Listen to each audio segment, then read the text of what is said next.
اعوذ باللہ من الشیطان الرجیم بسم اللہ الرحمن الرحیم۔ یقین کام کرتا ہے، جس کو معلوم ہے کہ اللہ بخشنے والا ہے اور جس کو کتاب حکیم پر یقین ہے اور خدا کے مقدس الفاظ پہ یقین ہے، وہ کبھی اس بارے میں شبہ نہیں کرتا۔ اللہ نے جو اس کے لیے واحد ویلیو سینہ انسان میں رکھی ہے وہ اخلاص ہے۔ اگر آپ اللہ کے لیے شمع برابر بھی اخلاص محسوس کرتے ہو اور اس کی حاکمیت اعلیٰ میں کسی کو شریک نہیں کرتے تو اللہ کا یہ وعدہ ہے، قل یا عبادی الذین اسرفوا علی انفسہم، اے اللہ کے بندو، اللہ بڑی وضاحت سے قرآن حکیم میں فرما رہا ہے، قل یا عبادی الذین اسرفوا علی انفسہم، اے میرے پیغمبر، اے صادق اور امین، تو بھی سچا ہے، میں بھی سچا ہوں، اللہ کہتا ہے، تو پوری سچائی سے یہ حروف میرے بندوں تک پہنچا دو۔ قل یا عبادی الذین اسرفوا علی انفسہم لا تقنطوا من رحمت اللہ، کہ اگر تم سے سارے گناہ بھی سرزد ہو جائیں، ساری خطائیں بھی ہوں، تو اللہ کی رحمت سے مایوس نہ ہونا۔ اس لیے کہ اس سے پہلے حضرت لقمان نے، اس سے پہلے حضرت یعقوب نے مختلف مواقع پر اپنے بیٹوں کو اور بچوں کو درس دیتے ہوئے کہا کہ دیکھو، اصل کفر اللہ سے مایوسی ہے، اصل کفر اللہ سے مایوسی ہے۔ کفر یہ ہے کہ آپ اللہ کو معاف کرنے والا نہ سمجھو، کفر یہ ہے کہ آپ کو حقیقت انسان کا علم نہ ہو، کفر یہ ہے کہ آپ کو پروردگار عالم کی حیثیت کا عرفان نہ ہو۔ جب خداوند کریم یہ ارشاد فرمائے کہ لا تقنطوا من رحمت، کہ میری رحمت سے مایوس نہ ہونا، اور اس کے ساتھ یہ فرمائیں ان اللہ یغفر الذنوب جمیعا، کہ بلا شبہ بلا شک تمہارا رب جو ہے مطلق، دیکھیے جب قرآن اصول بیان کرتا ہے تو اس میں کل کا لفظ استعمال، کل من علیہ فان، ہر چیز کو فنا ہے، کل یجری الی اجل مسمی، اس میں ایکسیپشن کوئی نہیں ہے، اس میں استثناء کوئی نہیں ہے۔ اللہ فرماتا ہے کہ اس میں کوئی استثناء نہیں ہے، ان اللہ یغفر الذنوب جمیعا، میں تمام گناہ معاف کرتا ہوں، تمام گناہ معاف کرتا ہوں، انہ هو الغفور الرحیم۔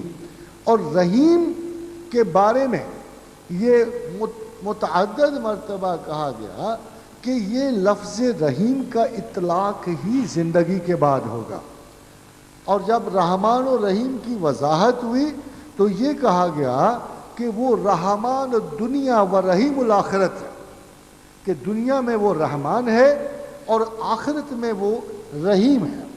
اس میں کوئی استثناء نہیں کہ اللہ تمام اور اس میں کبیرہ اور صغیرہ کی کوئی گنجائش نہیں۔ اللہ کے اوپر اپنی لفاظی کو مسلط نہیں کرنا چاہیے جب وہ اصولاً ایک مطلق سٹیٹمنٹ دے رہا ہے کہ میں تمام گناہ معاف کرتا ہوں۔ اس لیے ایک اور بھی وجہ ہے کہ میں جتنے بھی میرے گناہ ہیں ایک صرف مدت تک کرتا ہوں، ایک مختصر ترین مدت کے لیے کرتا ہوں، اور میں گناہ کرنے پر مکلف بھی ہوں، اس لیے کہ مجھے اللہ نے اپنے ارشاد مبارک کے مطابق ظالم بھی قرار دیا، جاہل بھی قرار دیا، عجلت پسند بھی قرار دیا، چھوٹی چھوٹی بات پہ شکوہ تراز بھی قرار دیا، میں بخیل بھی ہوں، میں پوزیسو بھی ہوں، میں حالت استقرار میں بھی ہوں اور حالت بے قراری میں بھی ہوں۔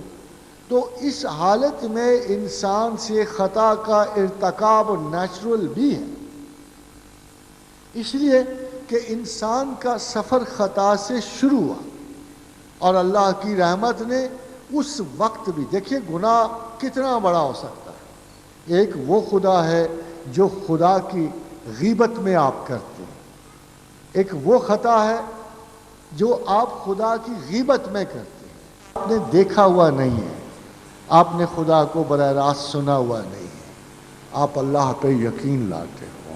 ایک وہ خطا ہوئی جو خدا کے سامنے ہوئی۔ اب بتائیے اس خطا کا کتنا وزن ہوگا، وہ کیا عجیب خطا ہوگی جو جد امجد سے آدم علیہ السلام سے اللہ کے حضور میں ہوئی۔ وہ کتنی بڑی خطا ہوگی۔ آپ اس گناہ کا اندازہ کر سکتے ہو کہ جو اللہ کے حضور میں ہوئی، تو اتنی بڑی خطا کو بھی اللہ نے اپنے رحم و کرم سے پہلے بغیر کسی کے، اور مزے کی بات یہ ہے کہ آدم نے جو خطا فرمائی یا آدم سے جو خطا کا ارتکاب ہوا، اس کے مداوع کے لیے بھی ان کے پاس کوئی چیز نہیں تھی۔ ان کے پاس نہ انداز فکر تھا، نہ انداز دعا تھا، نہ الفاظ دعا تھا۔ اگر آپ قرآن پڑھیں تو دیکھیے اللہ کیا حسن تدبیر سے کام لیتا ہے کہ فرد جرم لگا دیتا ہے۔ فَأَزَلَّهُمُ الشَّيْطَانُ عَنْهُمَا فَأَخْرَجَهُمَا مِمَّا كَانَ فِيهِ وَقُلْنَا اهْبِطُوا بَعْضُكُمْ لِبَعْضٍ عُدُوٌّ وَلَكُمْ فِي الْأَرْضِ مُسْتَقَرٌّ وَمَتَاعٌ إِلَىٰ حِینٍ۔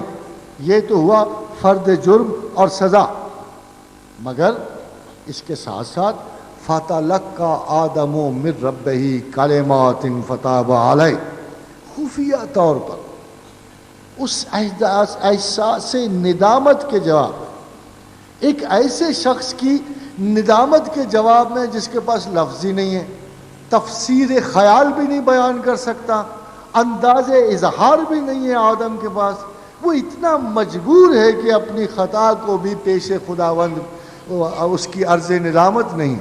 تو خداوند کریم فرماتے ہیں کہ میں نے اس سلسلے میں اپنی اس محبوب خلائق کو خفیہ طور پر، القا ظاہرہ طور پہ نہیں ہوتا۔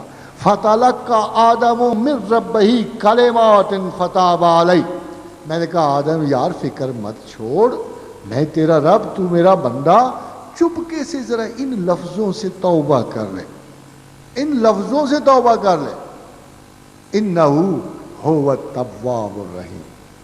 میں تو بیٹھا ہی توبہ قبول کرنے کے لیے۔ اور وہ الفاظ کیا تھے؟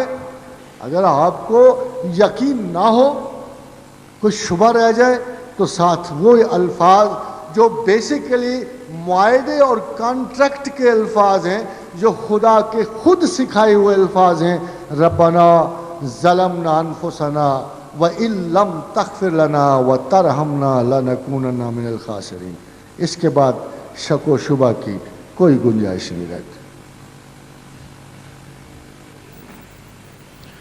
سر سوال ہے کہ آج کل کے دور میں قرآن پڑھا بھی جا رہا ہے، پڑھایا بھی جا رہا ہے، اور سنت پہ لوگوں کو چلتے ہوئے آپ سڑکوں پر دیکھ بھی سکتے ہیں۔ 20 لاکھ کا سالانہ مجمع جو ہے وہ بھی ایک بہت بڑی نمائش ہے مسلمانوں کی۔ اس کے باوجود مسلمان اپنے صحیح راستے کو ابھی تک کیوں نہیں پہنچ سکے؟ خادم حضرات، اقبال نے ایک شعر لکھا تھا جمہور پہ کہ جمہوریت ایک طرز حکومت ہے کہ جس میں بندوں کو گنا کرتے ہیں، تولا نہیں کرتے۔ بدقسمتی شاید بندوں کو تولنے کا عمل جو ہے صرف اللہ کے پاس محفوظ ہے۔ بندے گنے جا سکتے ہیں، تولے نہیں جا سکتے، اور ہم مسلمان کہلوا سکتے ہیں، مومن نہیں کہلوا سکتے۔ اس کی ججمنٹ اللہ کے پاس ہے، ظاہر کی ججمنٹ آپ کے پاس ہے، باطن کی ججمنٹ اللہ کے پاس ہے۔ جب دونوں پہ ملا جلا کے ججمنٹ ہوگی تو فائنلی جو کاؤنٹ ڈاؤن ہوگا قیامت کے دن، سوائے ایک طبقہ خیال کے، سوائے کچھ لوگوں کے، بڑے ہی محترم لوگوں کے، پھر ایسا زمانے میں کبھی نہیں ہوا اس سے پہلے زمانے میں کبھی نہیں ہوا کہ ایک پوری امت، ایک پوری گروہ امت، ایک پورے عصر کو اللہ کی ریکمنڈڈ، اللہ کی ریٹن ریکمنڈیشن حاصل ہوئی، وہ اصحاب شجرہ کو عطا ہوئی کہ اے پیغمبر انہوں نے تیرے ہاتھ پر بیعت نہیں کی، میرے ہاتھ پر بیعت۔ اب بتائیے اگر اصحاب شجرہ میں بعد میں کوئی بدگمانی کرے، جن کے بارے میں اللہ خود کہتا ہے کہ انہوں نے تیرے ہاتھ پر بیعت نہیں کی، میرے ہاتھ پر بیعت کی، پھر خداوند کریم نے فرمایا کہ رضی اللہ عنہ و رضوا عنہ، اللہ ان سے راضی ہوا اور یہ اللہ سے راضی ہوئے۔ اب اس کے بغیر، قرآن کے بغیر ہمارے پاس کوئی سند نہیں۔ یہ وہ لوگ گزر گئے جن کو لکھا ہوا دیا گیا، جن کو لکھا ہوا دیا گیا کہ اللہ تم سے راضی ہوا، یہ اصحاب عشرہ و مبشرہ، یہ اصحاب بدر، یہ اصحاب شجرہ بیت رضوان، یہ وہ لوگ تھے جن کو لکھ کے اللہ نے دے دیا۔ اب اس کے بعد اس قسم کی کوئی گنجائش امت مسلمہ کے لیے باقی نہیں رہی۔ اب ہم اپنے جج آپ نہیں ہو سکتے، اب خدا کی ججمنٹ بھی ہم پہ اس طرح کتاب میں لکھی ہوئی نہیں آ سکتی، اس لیے اب مجمع میٹر نہیں کرتے، چاہے وہ 20 لاکھ کے ہوں یا 10 لاکھ کے، کہ از مغز 200 خر فکر انسان نمی آئے۔ یہ کسی کی توہین مرتبہ نہ سمجھیے گا، جو میں بات آپ سے کہہ رہا ہوں اسے غور سے سنیے گا۔ اندھا دھند تقلید، ایک ناقص پیٹرن کی تائید اور اپنی محرومیوں کے بدلے اس قسم کی ایکٹیویٹی کرنا ایمان نہیں سمجھا جا سکتا۔ دین و دنیا کی تقسیم اللہ کے نزدیک نہیں ہے۔ یہ نہیں آپ کسی کو کہہ سکتے کہ یہ دنیا خدا سے خالی ہے اور یہ دین اللہ سے بھرا ہوا، ایسا آپ نہیں کہہ سکتے۔ بلکہ قرآن حکیم میں اللہ میاں فرماتے ہیں کہ اگر تو دنیا کو دیکھو اور مظاہر دنیا کو دیکھو تو یہ کسوٹی اور معیار تیرے پرکھ کی ہے، اور یہ نہ کہنا کہ یہ باطل اور جھوٹ ہے، بلکہ کہنا کہ یہ ربنا ما خلقت ھذا باطلا، اے اللہ تو نے ان میں سے کوئی چیز جھوٹی نہیں بنائی۔ ہر چیز میں پیدائش سے لے کر جب سے شرع ہم پہ لاگو ہوئی ہے، بازار سب سے بڑی ایمان کی آزمائش ہے۔ بازار آپ کے لیے، بازار لوٹ کی جگہ ہے، مسجد نہیں۔ مسجد میں ایک کلمہ کا ثواب 70 گنا ہے، اور حدیث رسول دیکھیے، فرمایا جس نے بازار سے گزرتے ہوئے ایک مرتبہ دل سے لا الہ الا اللہ لا شریک لہ لہ الملک و لہ الحمد یحیی و یمیت حی لا یموت وہو علی کل شیء قدیر کہا، اس کے گناہ بخشے جائیں گے چاہے سمندر کی جھاگ کے برابر ہو۔ اس کو ایک مرتبہ کہنے کا ثواب رسول اللہ صلی اللہ علیہ وسلم نے فرمایا 10 لاکھ نیکیوں میں ہے۔ آپ فرمائیے کہ کون سا مقام شرف کمانے کے لیے ہے، جنت کمانے کے لیے ہے، عزت کمانے کے لیے ہے، خدا کے حضور کے لیے ہے، دکانداری یا ریلیجس پکنک؟ کون سی جگہ، کدھر کا بوجھ آپ اٹھانا پسند کرو گے؟ بازار میں اللہ کی اکاؤنٹیبلٹی سے اچھا سودا دینا، وہ دکاندار ولی ہے، وہ حکمران جو اپنی ڈیوٹی سر انجام دے رہا ہے خدا کے خوف سے، وہ حکمران ولی ہے۔ اور اگر ان تمام رسپانسبلٹیز کو ترک کر کے آپ کو ہو بیاباں میں اللہ کی یاد کرتے کرتے مر جاؤ تو اس کا کوئی ثواب آپ کو نہیں، کیونکہ آپ کی عقل حرکت میں نہیں آئی، آپ کو مسئلہ درپیش نہیں ہوا، آپ کی اکاؤنٹیبلٹی نہیں جاگی، آپ کا میچ نہیں پڑا شیطان سے۔ جہاں میچ نہیں ہو وہاں ثواب نہیں ہے۔ چاہے 20 لاکھ ہوں یا 40 لاکھ ہوں یا 80 لاکھ ہوں، اس سے کوئی فرق نہیں پڑتا، کوئی فرق نہیں پڑتا۔ 313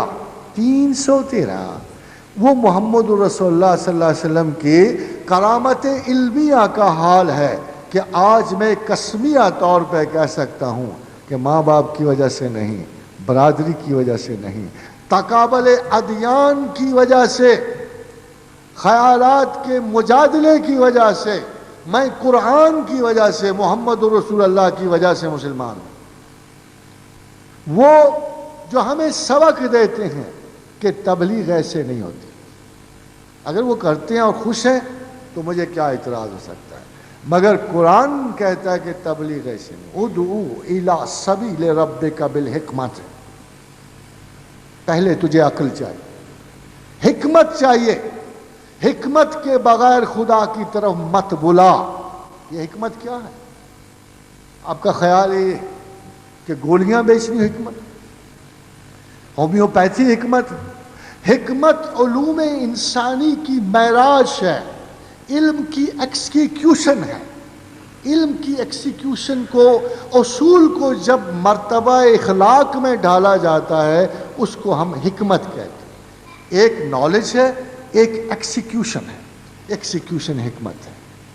خداوند کریم فرماتے ہیں یہ نعمت غیر مترکبہ ہے، جسے چاہتا ہوں حکمت عطا کرتا ہوں، جسے چاہتا ہوں، یہ چوائس ہے اللہ کا، یہ عمومی نہیں بٹتی، جسے چاہتا ہوں حکمت عطا کرتا ہوں۔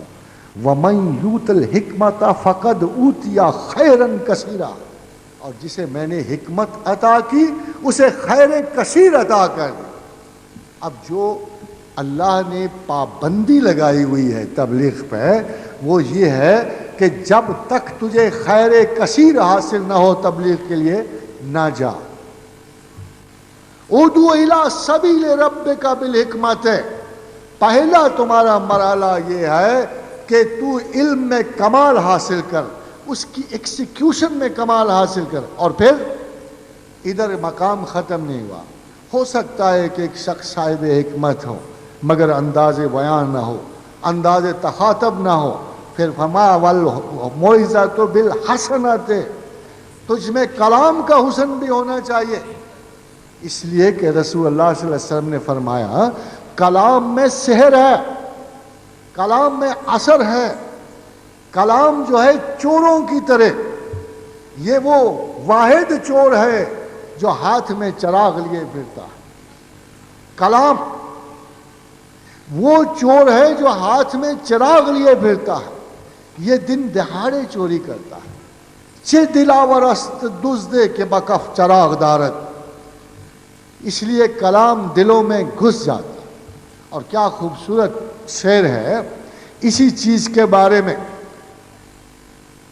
کہ فرما، ایک شاعر نے بڑی خوبصورت شعر کہا ہے کہ نگاہم، میری نگاہ نقب با گنجینہ دل ہا میزد، لوگوں کے دلوں میں نقب لگایا کرتی، میری نگاہ لوگوں کے دلوں میں نقب لگایا کرتی تھی۔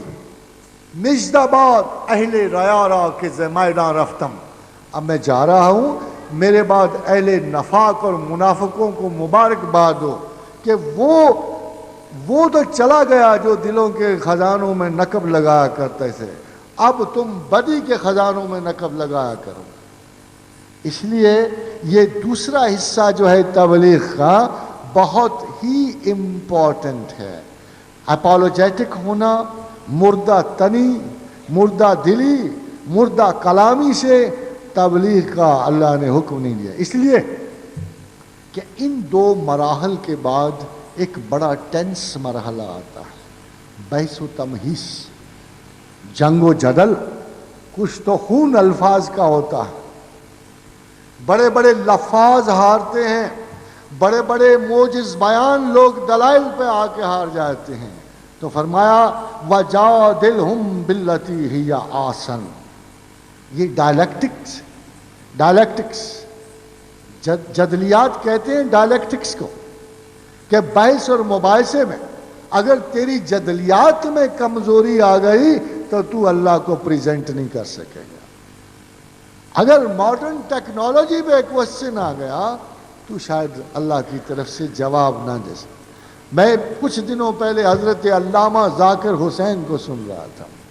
آج میں نے بھی کچھ سیکولرزم کے بارے میں آپ کو گفتگی کی ہے, آپ کو تھوڑے سے اس کے اصلی معنی بتائے ہیں. اس دن ذاکر فرما رہے تھے اسلام میں بھی سیکولرزم ہے.